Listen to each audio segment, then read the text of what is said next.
Today I'm going to show you how to install the third brake light bracket on a 2024 Chevy Silverado truck. Let's get started. First, loosen all the screws holding the headliner in place.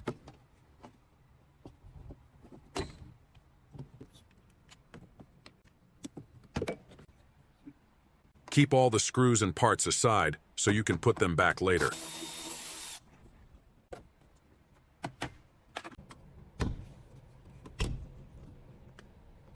Carefully loosen up the headliner to access the area behind the spoiler.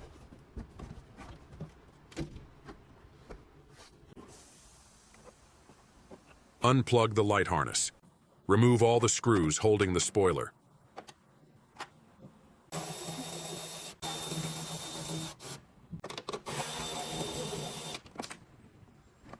Next, remove the spoiler.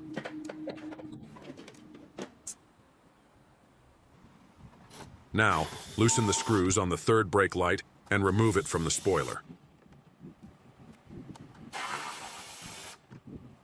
Mount the bracket between the light and the spoiler, then install the whole assembly back onto the vehicle.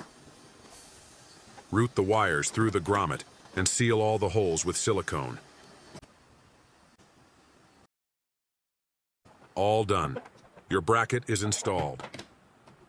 For more details, please feel free to contact us at BUILTBRIGHT.